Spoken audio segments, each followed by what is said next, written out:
They believed the harbor was safety, still water, fixed guns, familiar routines, but harbors do not protect fleets. They only hold them still. Dawn came quietly over a Japanese-occupied anchorage crowded with heavy warships. Battleships lay at their moorings like immovable fortresses, hulls dark against the pale sheen of morning. Deck crews moved with the slow precision of habit.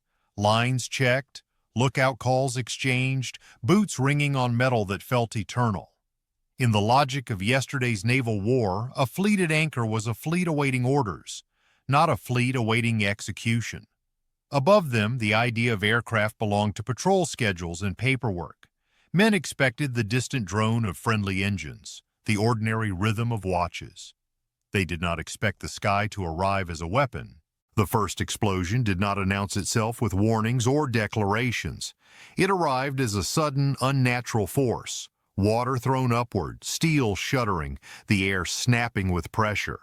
For a breath, minds searched for accidents, a fuel fire, a mishandled shell, a warehouse mishap. Then the second blast landed with the same deliberate timing, and then another. A pattern emerged, tight, purposeful, indifferent to confusion. Battleship armor had been designed for gunfire, shells arcing across miles, impacts calculated in angles and thickness. But this violence came from directions the designers had never truly respected, through deck seams beneath the waterline into the vulnerable systems that made a ship live. Plates warped, compartments flooded, fire found pathways that doctrine had promised would remain sealed. Officers ran toward command stations already filling with smoke, trying to impose order on a battle that had begun without them. Radios cracked into half messages and broken coordinates, voices overlapping, call signs repeating, sentences ending mid-word. The chain of command frayed in real time, not from cowardice, but from shock. Within minutes, the truth became impossible to avoid. This was not a raid meant to sting. It was a strike built to erase, fast, methodical, and final. And as the harbor filled with burning fuel and drifting wreckage, one question rose above the noise. How had these steel giants been built so powerful, yet so unprepared for this kind of war? For decades, the Imperial Japanese Navy built its fleet toward a single imagined day, a decisive surface battle where battleships would meet battleships and national fate would be settled by gunnery and nerve. It was a doctrine shaped by memory. Tsushima in 1905, when concentrated fire and disciplined maneuver had broken a rival empire. In that older logic, the sea was a chessboard, and capital ships were the pieces that mattered most. Design followed belief. Armor was laid out to defeat shells arriving from the horizon. Thick belts along the waterline, layered protection around magazines, and internal bulkheads meant to contain the clean, brutal geometry of artillery hits. The ship was conceived as a duelist. Absorb punishment, keep speed, keep guns working, and outlast the other man. But modern war was no longer a duel. It was an argument made from many directions at once. Torpedoes beneath, bombs above, fire and shock spreading through ducts, wiring, and fuel lines that armor could not cover. Yet size carried its own seduction. In steel and displacement, Japan's great warships were more than tools. They were symbols, floating declarations of status in a world that measured power by tonnage. Their silhouettes were meant to be seen, respected, and feared.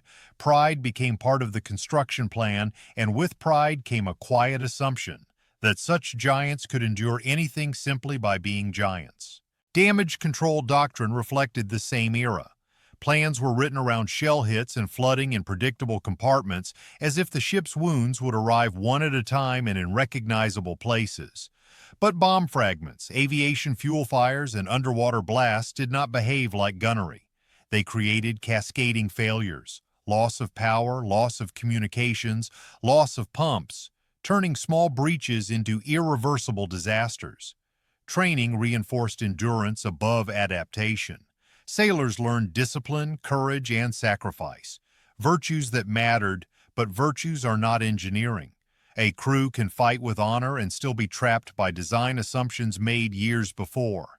And so the vulnerability was not visible from the pier.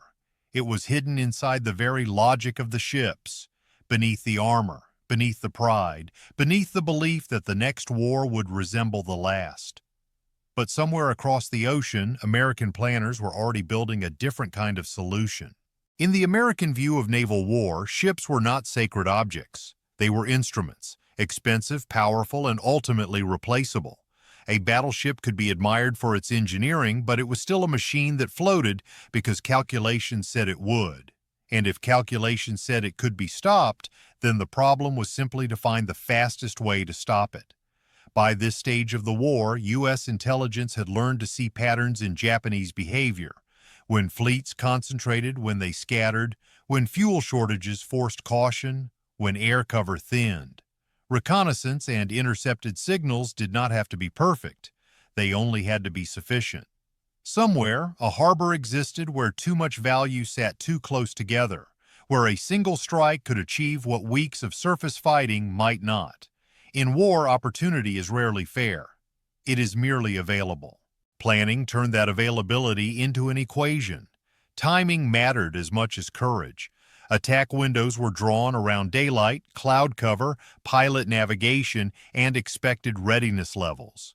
Payload was matched to purpose, not to sink a ship in the romantic sense, but to disable it, wreck propulsion, ignite fuel, smash fire control, flood key compartments, and turn a capital ship into a stationary liability.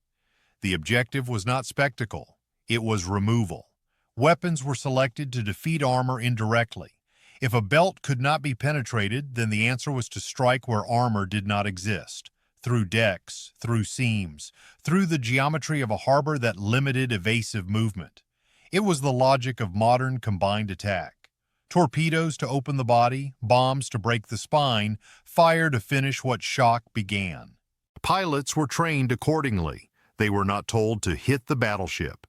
They were taught to hit the ship's life, magazines, steering, power rooms, pumps, and the web of systems that kept steel from becoming a coffin.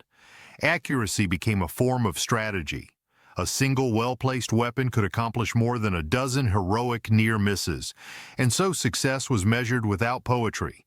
Tonnage neutralized per minute, targets rendered inoperable per sortie, risk weighed against payoff. Long before engines started and aircraft lifted into the sky, the outcome had already been argued in charts and probabilities. The strike, in a sense, was already complete on paper. What remained was the human part. To fly into a harbor that still believed it was safe, and to prove in a few violent minutes that the equation was correct. A battleship at anchor can feel like an unmovable truth. It sits low in the water, silent and immense, and to the men who serve it, that mass becomes reassurance. Japanese commanders had reasons, some technical, some emotional, to believe that their capital ships remained untouchable when sheltered inside a defended harbor. Anchored steel, layered anti-aircraft guns, shore batteries, patrol craft, and the simple assumption that no enemy would dare approach. Together they formed a kind of invisible armor. Harbor defenses were treated as deterrents rather than as a system requiring constant stress testing. Guns were counted, searchlights listed, patrol routes assigned, and the mere presence of protection began to substitute for its effectiveness. In reports and briefings, the harbor became a safe space on the map, an administrative idea more than a living battlefield. The fleet, in that sense, was not merely stationed there, it was being preserved there. But preservation has a cost, and by the later stages of the war, the cost was fuel and trained airmen, resources Japan no longer had in abundance. Fighter cover thinned, not because officers forgot the danger, but because the math of scarcity forced choices. Experienced pilots could not be replaced quickly. Aviation gasoline could not be conjured by willpower. And so air patrol schedules narrowed, gaps widened, and what remained was often just enough to satisfy procedure. Too little to stop a determined strike. Early warning, too, existed in fragments. Radar sets were limited and unevenly integrated. Communication lines were vulnerable to confusion, fatigue, and bureaucracy. In theory, the harbor could be warned in time. In practice, warning systems depended on people interpreting weak signals correctly, passing them up chain of command, and acting without hesitation. War rarely rewards hesitation, but institutions often produce it. Still, confidence persisted, even as strategic deterioration became difficult to hide. Losses at sea, shrinking operational reach, and increasing American air power were known realities. Yet the presence of big ships created its own narrative. If the fleet still floated, then Japan still possessed decisive strength. Gradually, the warships became less like tools to be risked and more like symbols to be protected, proof that the empire's naval identity had not been broken. This is how belief replaces caution. Not abruptly, but quietly, through routine, through assumption, through the comforting weight of steel. And in that harbor, beneath calm water and familiar schedules, the fleet waited in a posture that looked like readiness. Harbors are designed for shelter, not survival. Their calm water and narrow approaches feel like protection, but in modern air war they can become something else entirely. An arena with walls.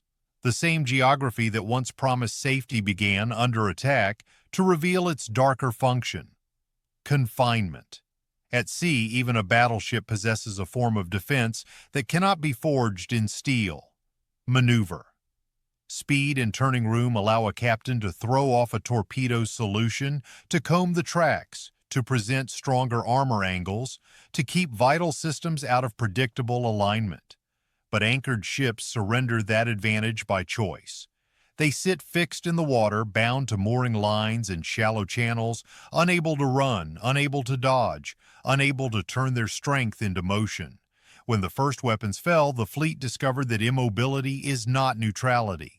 It is exposure. Within the harbor, anti-aircraft fire was powerful in theory and awkward in practice. Tight waters forced ships into close spacing, and the arcs of their guns overlapped imperfectly. Some sectors crowded, others strangely empty. Crews fired into a sky that was quickly filling with confusion. Multiple approaches, shifting angles, aircraft weaving through smoke. In open ocean, a ship can rotate to keep its best batteries facing the threat. In a harbor, it can only fire where its fixed position allows. Then came the smoke, heavy, oily, immediate. Burning fuel and shattered structures turned visibility into a privilege. Commanders who needed to see the attack to understand it found their view erased by their own fires. Signals flags vanished into haze. Spotters lost references. The harbor became a labyrinth where every new detonation reshaped the battlefield and concealed the next. Below decks, repair and damage control teams fought with the discipline they had been taught, but the environment betrayed them. Compartments that were meant to be reached became sealed by flooding or heat. Passageways filled with fumes. Pumps lost power. Men working in darkness could not see the full shape of the damage, only the part directly in front of them, and only for as long as the air remained breathable. In minutes, the idea of escape became irrelevant. Channels narrowed with wreckage and debris. Fires spread across decks that could not be cooled. Ships that might have limped out to sea now had no time, no clearance, and no coherent orders to guide them. The harbor had done what walls always do in war. It had kept the fleet in place. And once the fleet was trapped, the next phase of destruction required only one thing: time. The cruelest warnings in war are the ones that arrive early enough to matter, and quietly enough to be ignored. By the time this harbor was struck, American air power had already left a trail of evidence across the Pacific. Ports hit, shipping sunk, runways cratered, and fleets forced to retreat under pressure from the sky. Each operation was a lesson written in smoke and after-action reports, pointing toward a simple conclusion: what could be reached could be destroyed. Japanese intelligence did not exist in darkness. Reports came in from patrols, from observers, from damaged units that had survived earlier attacks. They spoke of improved accuracy, heavier payloads, better coordination between bombers and torpedo planes, and a tempo that gave defenders little time to recover. But intelligence is only as strong as the willingness to accept it. In headquarters, inconvenient facts often meet the same instinctive defense: dismissal, exaggeration, panic. The enemy is always said to be stronger than he truly is until the day he proves otherwise.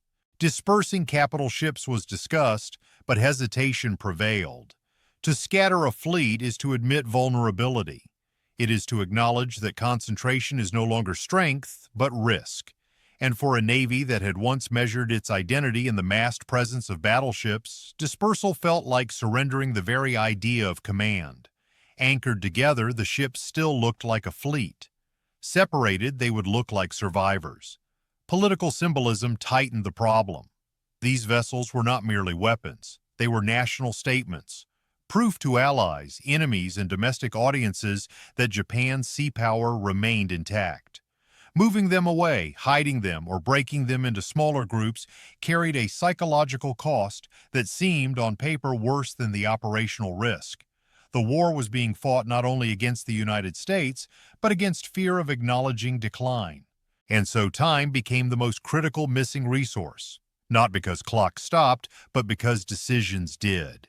Each day without dispersal, each night without reinforced air cover, each postponed upgrade to warning systems quietly narrowed the margin for survival. The fleet waited inside its harbor, surrounded by procedures that resembled security, but the enemy did not wait. On another schedule, measured in fuel loads, sortie rates, and calculated approach routes, American planners moved steadily from possibility to execution. And when the warning finally became undeniable, it would not arrive as a memo. It would arrive as aircraft over the water. Modern naval killing is rarely a contest of who owns the thicker armor. It is a contest of who understands where armor ends. American weapons were built around that principle, designed not to outgun a battleship, but to unmake it by attacking the seams of its logic. Steel could resist impact, but it could not resist the failure of the systems that kept a ship alive. Bombs and torpedoes were used as system killers. A torpedo did not need to shatter a hull into pieces, it only needed to tear open the space where buoyancy and stability were managed. When the explosion bloomed under the waterline, it created a cavity, then a crushing return of pressure. Frames bent, bulkheads cracked, and compartments that had been assumed watertight became connected by force. Above, bombs sought deck weaknesses, aiming for areas where armor was thinner, or where openings, vents, hatches, skylights created pathways into the ship's interior. The objective was not merely to hit steel, it was to enter the ship's bloodstream. Once inside, fire became the true weapon. Damage control doctrine had imagined controlled emergencies, isolated floods, localized fires, clear communication, and functioning pumps. But aviation fuel and exploding ordnance created multiple ignition points at once, turning passageways into chimneys and wiring trunks into conduits for heat and smoke. Fire spread faster than the human pace of response, faster than instructions could travel, faster than teams could be retasked. And then there was ammunition, stored for a surface battle that never came. Shells and propellant bags meant to win a gunnery duel became liabilities when a ship burned. Heat does not negotiate. It migrates. It finds magazines. Secondary explosions followed primary hits with cruel timing, multiplying damage beyond what any single weapon had inflicted. A ship could survive one strike and still be destroyed by what the strike awakened inside it. This was the shift that defined the new era. Precision replacing brute force. Pilots did not need to be everywhere. They needed to be correct. A well-placed torpedo could immobilize. A well-placed bomb could blind fire control. A well-timed sequence could overwhelm damage control until discipline became exhaustion. Destruction in that framework became efficient, less a brawl than a process. And as the harbor filled with smoke and collapsing steel, the battle moved from the tactical to the intimate, where the war was no longer measured in tonnage, but in breath, heat, and choices made in darkness. From the shoreline, a burning warship can look like a single object in distress, flame on steel, smoke into sky. Inside, it becomes a world collapsing in compartments. The first blasts stole light, then air. Electrical systems failed as cables burned and switchboards flooded. What had been a maze of clean passageways turned into corridors of heat, thick with oil smoke that settled low and made every breath a calculation. Damage control parties moved by training and touch. In many spaces, visibility disappeared entirely. Men followed bulkheads with their hands, counting frames, feeling for the next hatch, listening for the pitch of fire behind a door. Hoses came alive, then went slack as water pressure dropped. Pumps ran until power failed. In the dark, the ship did not feel like a fortress. It felt like a machine that had begun to eat itself. Communication died in pieces. Sound-powered phones were ripped from their mounts. Messengers ran and found ladders blocked by debris. Orders traveled slowly, arriving late or not at all, and often contradicted the situation they were meant to control. A captain could still stand at a command position and speak like authority, but authority depends on connection. As decks separated into isolated disasters, even the best officers struggled to issue coherent direction. They were not leading a ship anymore. They were trying to manage a sequence of sealed rooms. Water came next, not as a single flood, but as a creeping presence. Compartments designed to resist shell fire, strong bulkheads, armored citadels, were never meant to handle simultaneous fire, shock, and ruptured piping. When flames forced hatches open, smoke found new routes. When torpedo damage distorted frames, doors that should have sealed could not close. Flooding turned passageways into traps. Men who had trained for a gunnery duel now fought a mixed enemy. Heat above, water below, and no clear boundary between them. In that environment, decisions became brutally personal. Stay to hold a nozzle or retreat before the air is gone. Carry an injured shipmate upward, or seal a hatch that will save hundreds but doom the few on the other side. Duty and survival were no longer separate instincts. They competed inside the same heartbeat. Courage persisted without hope. Not the romantic courage of victory, but the quieter kind. Men doing necessary work even when the outcome was already slipping away. And yet every ship has a limit, and every crew does too. When systems fail faster than hands can repair them, bravery becomes insufficient. A harbor under air attack always answers with noise. Guns elevate, barrels glow, and tracers stitch bright lines into the morning sky.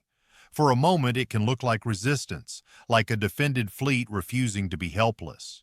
But firepower is not the same as effectiveness, and in this strike the difference became painfully clear. Anti-aircraft batteries were numerous, yet the geometry of the harbor worked against them. Ships were packed into tight water, their firing arcs constrained by masts, superstructures, and neighboring hulls. Some guns could not depress far enough to track low attackers. Others could not elevate cleanly without endangering friendly decks. Crews fired into smoke, into glare, into fast-moving silhouettes that appeared and vanished behind burning columns. The rate of fire was furious, but the sky did not empty. Fighter response, when it came, arrived too late and too thin. Fuel shortages and pilot attrition had already narrowed what Japan could put in the air at any given moment. Scrambles took time. Coordination took longer. And against an attack timed to exploit readiness gaps, even brave pilots were reduced to improvisation. A few aircraft rising from nearby fields could not rewrite the logic of the strike. They could only complicate it at the edges. Countermeasures failed to break the rhythm. Smoke screens were attempted, but fires created smoke in the wrong places, and shifting wind turned concealment into confusion. Maneuver was impossible for anchored ships, and without maneuver, evasive tactics became theoretical. The fleet could not comb torpedo tracks or turn into attacks. It was forced to endure each approach as a fixed target, watching weapons come in along predictable lines. Most of all, the ships could not fight what they could not see clearly. The battlefield was vertical now, threats arriving from altitude, skimming the water, or dropping through cloud and glare. The old language of naval combat, built around horizons and rangefinders, had little to say to an enemy that moved in 3 dimensions. Fire control directors searched for patterns and found only speed. Below decks, damage control teams began to show the cost. Exhaustion is a weapon in prolonged emergencies. Men who had been steady in the first minutes now worked with shaking hands, coughing in smoke, lifting gear that felt heavier each time. Pumps failed, hoses ruptured, and the boundary between manageable and lost crept forward. At a certain point, outcomes become irreversible. not because the defenders stop fighting, but because the physics no longer allow recovery. Resistance continues, but it changes character. It becomes symbolic, a statement of will made in the presence of inevitability. A naval battle is usually measured in motion, fleets searching, turning, retreating, returning. This one was measured in hours, and it ended before many commanders could even form a complete picture. One by one, capital ships lost what made them capital: propulsion, fire control, stability, the ability to fight or even to move. Some settled deeper at their moorings, listing as compartments filled. Others burned with a steadier flame, no longer erupting in sharp blasts, but simply consuming what remained. By midday, the harbor contained a fleet in name only. The anchorage itself changed shape. Where rows of warships had been, there were now silhouettes broken by smoke, masts leaning at unnatural angles, superstructures collapsed, lifeboats scattered, oil spreading in broad dark sheets that caught fire in places and drifted toward shore. The water that had been calm at dawn now carried debris, bodies, and floating wreckage. A harbor is supposed to organize ships. Under sustained strike, it became a wreckage field. Somewhere in the surviving command posts, the realization landed with a weight that no report could soften. Fleet power had evaporated without a decisive surface engagement. The battleship doctrine had promised a climactic duel, a moment where courage and gunnery would decide fate. Instead, fate had arrived from the air, and the ships had been neutralized where they sat. It was not merely a tactical loss. Several ships damaged, some sunk. It was strategic. It removed options. It narrowed the future. A navy that cannot sortie is a navy that cannot influence events. And yet, the American withdrawal was almost as instructive as the attack itself. Aircraft did not linger in triumph. They turned away in sequence, maintaining formation, conserving fuel, returning to carriers or distant fields with the same calm efficiency that had brought them in. The strike had not been emotional. It had been operational. Gradually, explosions gave way to smaller sounds, crackling fires, collapsing metal, the hiss of steam escaping ruptured pipes. The heavy thunder of attack faded, replaced by a kind of stunned quiet.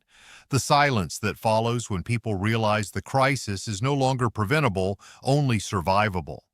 Men on shore watched the smoke columns and understood that the harbor would not return to normal when the aircraft disappeared, because the equation had been settled, not in speeches, not in symbolism, but in ruined tonnage and immobilized steel.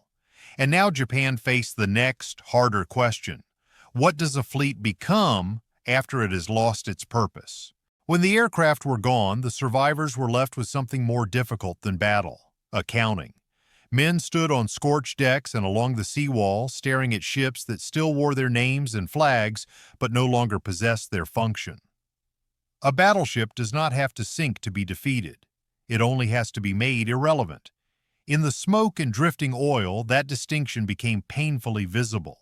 For years, doctrine had promised meaning. The decisive fleet engagement was more than a plan. It was a story the Navy told itself about purpose, sacrifice, and national destiny. Yet here, doctrine collapsed faster than morale because it did not collapse under debate. It collapsed under evidence. The ships had been struck while anchored. The defenses had failed. The battlefield had been decided in 3 dimensions, and the fleet's proud mass had offered no answer. Pride in older war could sometimes serve as armor. It held crews steady under fire and convinced nations to endure hardship. But modern industrial war does not negotiate with pride. It measures output, reach, and adaptability. In that arithmetic, the symbolism of a capital ship mattered only until the moment it could be neutralized by a weapon it could not reach. The harbor proved that pride could not substitute for air cover, fuel, radar integration, or training pipelines. Commanders now faced decisions without solutions. Repairs would take months, and resources Japan could not easily spare. Dispersal might save what remained, but it would admit weakness. To sortie damaged ships risked losing them at sea for no strategic gain. To keep them in harbor risked repeating the same catastrophe. Each option was a form of loss, merely arranged in different shapes. And so the fleet's role in the war effectively ended. not with a formal decree, but with a gradual retreat into preservation. Remaining ships became assets to be hidden, conserved, rationed like a dwindling inheritance.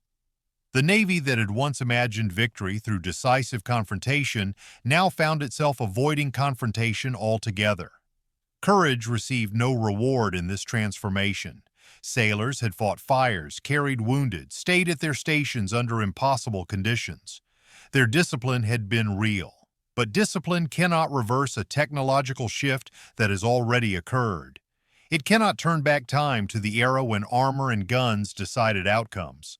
The bitter clarity of the climax was this: steel could still contain brave men, but it could no longer protect the idea they had been asked to believe in. And in the wreckage, a new phase began, one that treated these ships not as symbols, but as evidence. After the smoke thinned, the harbor did not return to being a place of operations. It became a place of inspection. Burned hulls sat low in the water, some grounded in mud, others still afloat but gutted. Ships reduced to shapes and scars. The work that followed was methodical. Lists compiled, compartments checked, damage mapped in chalk and grease pencil. What had been a fleet was now an inventory of failure. Engineers moved through the wreckage with a different kind of urgency than combat demands. They were not looking for heroes or villains. They were looking for points of collapse, where the hull opened, where fire traveled, where the ship's internal logic betrayed it. Armor thickness was noted, but so were vents, cable runs, and the placement of pumps and generators. In modern war, a battleship is not defeated only by penetration. It is defeated by cascading consequences. The Americans studied these results as carefully as they had planned the strike. Every burned-out deck and flooded compartment was a confirmation of hypothesis. Analysts compared weapon effects, approach angles, detonation patterns, and response times. If a torpedo hit at a certain frame produced structural distortion in predictable places, that became doctrine. If a bomb impact near a particular system blinded fire control or collapsed communications, that became a future aiming point. The aftermath was not only tragedy, it was a laboratory.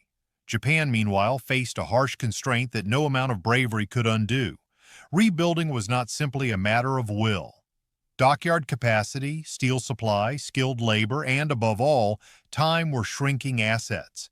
Even if damaged ships could be raised and repaired, they required fuel to operate and air cover to survive.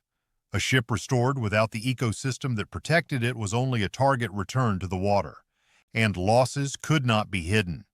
A sunken battleship is not an abstract statistic. It is visible to every sailor, every dock worker, every pilot flying overhead. Rumors move faster than communiques. Photographs circulate. The enemy broadcasts what you would prefer to conceal. In the age of air power, destruction is often witnessed from above and remembered in detail. This is how naval power shifts permanently, not always through a single climactic engagement at sea, but through the erosion of capability that cannot be replaced. The harbor's wreckage became proof that the balance had moved and that the future would be shaped by those who could strike and rebuild faster than their opponents. And as both sides absorbed the lesson, one question began to dominate the next phase of the war. If battleships could be turned into evidence, what place did they have in the strategy still to come? After the strike, the Imperial Japanese surface fleet did not vanish overnight. It still existed in registries, in harbor lists, in the silhouettes of surviving hulls. But in strategic terms, it ceased to influence the war. A fleet's power is not measured only by what it owns, but by what it can credibly do. And once a navy cannot reliably sortie, it stops shaping the enemy's decisions. It becomes background. What remained was handled like a scarce inheritance. Ships were conserved rather than deployed, kept under camouflage nets, shifted between anchorages, rationed in fuel and maintenance. The logic was understandable. To risk them was to lose them, and to lose them would accelerate a decline that already felt irreversible. But conservation carries its own meaning. It signals that the fleet has become too valuable to use and therefore too fragile to matter. From that moment, initiative passed steadily, and in practical terms, irreversibly, to the United States. American commanders could plan offensives with growing confidence that Japanese surface intervention would be limited or absent. Amphibious operations, carrier strikes, and island campaigns became less constrained by the fear of a decisive counterstroke from battleships. In war, freedom of planning is a kind of superiority, and it expands rapidly once gained. Behind that shift lay an industrial imbalance that no tactical brilliance could overcome. The United States could repair and replace losses with a speed that transformed attrition into advantage. New hulls slid down slipways, new aircraft filled decks, new crews were trained in depth. Japan, by contrast, faced shrinking shipyard capacity, disrupted supply chains, and a pilot pipeline that could not recover. The strike did not create this imbalance, but it exposed it, making the future not merely difficult but mathematically constrained. Sea control began to redefine the rest of the war. Control of routes meant control of fuel, food, and reinforcement. It meant that isolated garrisons would be starved rather than relieved, and that Japan's defensive perimeter would be reduced one island at a time. The surface fleet, once imagined as the Empire's decisive answer, now watched from the margins as carriers and submarines shaped the tempo. The loss reverberated through command culture. A doctrine built around honor and decisive confrontation found itself practicing avoidance. Orders became cautious. Risk tolerance narrowed. The Navy survived, but increasingly as an idea, maintained in reports, preserved in tradition, and remembered in ceremony. On paper, the fleet still existed. On the ocean, it no longer decided anything. For half a century, the battleship had been the world's most visible argument about power. Nations measured themselves in displacement, in gun caliber, in the thickness of belt armor and the height of superstructures. Admirals spoke of decisive engagements as if history were obligated to repeat its own patterns. And for a time it seemed true. To possess battleships was to possess influence. But this strike, like others across the war, forced navies everywhere to reassess what capital really meant. Armor had not become useless, yet it had been outpaced by the attack that could choose its angle. Air power proved decisive not because it was dramatic, but because it was flexible. Aircraft could arrive from beyond the horizon, concentrate quickly, and withdraw before a surface fleet could even locate them. At altitude, they did not need to outfight battleships. They only needed to outthink them. The shift was philosophical as much as technical. Mobility began to replace mass. The question stopped being, how much steel can we put in one hull, and became, how quickly can we find the enemy, reach him, and strike first. Carriers, escorts, radar, and coordinated air groups offered a kind of power that did not sit still long enough to be trapped. Submarines and aircraft made sea control less about duels and more about denying the enemy the ability to move and supply himself. Future ship designs absorbed the lesson in quiet ways. Better compartmentalization, improved damage control systems, more anti-aircraft firepower, greater emphasis on radar integration and command and control resilience. Even the battleships that survived the war often found themselves repurposed. Shore bombardment platforms, floating artillery supporting landings, their great guns firing not at rival fleets, but at beaches and hillsides. The symbol remained, but the mission changed. Japan's losses became a universal warning. Strategic nostalgia is expensive. It tempts planners to prepare for the last war because the last war feels understandable. Technology exposes that comfort. It does not care what a nation once believed was decisive. It rewards the side that adapts faster than tradition can speak. And the legacy extended beyond 1945. Long after the guns fell silent, navies continued to build around the lesson that steel alone cannot guarantee relevance. Power must be able to move, to see, to strike, and to recover. Yet in the harbor where those giants were broken, the lesson was not abstract doctrine. It was rusting reality. Ships slowly turning into scrap while the water kept its silence. Long after the war ended, the harbor remained. Water still lapped against pilings. Wind still moved across the anchorage with the same indifference it had shown on the morning of the strike. But the ships did not return to their former meaning. What had once been an ordered fleet became over time a graveyard of metal. Hulls cut down, superstructures removed, plating stripped, the last recognizable shapes slowly disappearing into rust and salvage. Warships are built to project permanence. Their steel is thick, their names are painted boldly, their launch ceremonies speak of legacy. Yet the sea has a patient way of correcting human certainty. Salt finds every seam. Corrosion eats rivets and welds. Even the mightiest hull, if left to sit, becomes a kind of ruin, less a weapon than an artifact. The harbor's wreckage did not simply decay. It softened into memory. For the men who survived, remembrance rarely centered on victory. There was little triumph to claim from a morning of helplessness. What endured instead were smaller, sharper details. A hand on a ladder wrung in smoke, a shouted order repeated because the phone line died, a hose that lost pressure, a shipmate carried upward through heat. In the aftermath of catastrophe, people often remember duty more clearly than outcomes, because duty is the part they controlled. Over the years, the strike became a case study. Historians and naval officers returned to it not to admire destruction, but to understand inevitability. It demonstrated how a technological shift can render an entire doctrine obsolete in a single morning.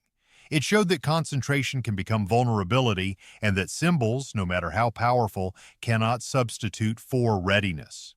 Most of all, it offered a warning. War punishes the gap between what leaders believe and what reality has become. History, when it is honest, absolves bravery. Sailors fought in darkness, in smoke, in flooding compartments designed for a different kind of battle.